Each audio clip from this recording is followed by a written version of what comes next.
Newton's third law is also known as the action-reaction law and is one of the fundamental principles of physical motion. This law states that every force has an equal and opposite counterforce. In other words, when a force is applied to an object, that object applies a force of the same magnitude but in the opposite direction. General meaning of Newton's third law. When a force is applied, an equal and opposite reaction force is generated.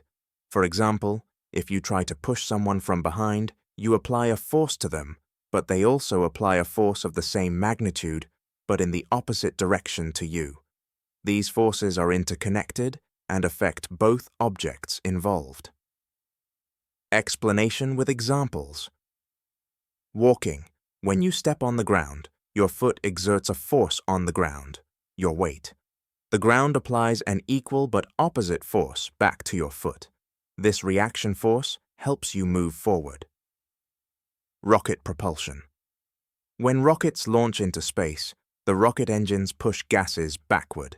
This movement of gases pushes the rocket in the opposite direction, propelling it forward. Canoe paddle. When you push a canoe paddle into the water, the paddle exerts a force on the water. In return, the water exerts an equal but opposite force on the paddle. This interaction moves the canoe forward.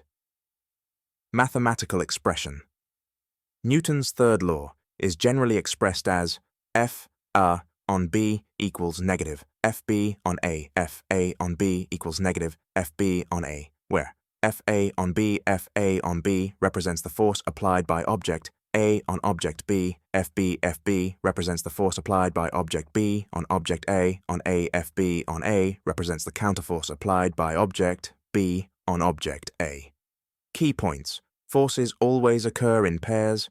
When one force is exerted, a corresponding reaction force is generated immediately. These forces are equal in magnitude, but act in opposite directions. The interaction of these forces determines the cause and direction of motion. Newton's third law can be observed in a wide variety of everyday situations and engineering applications, playing a critical role in understanding fundamental physical processes.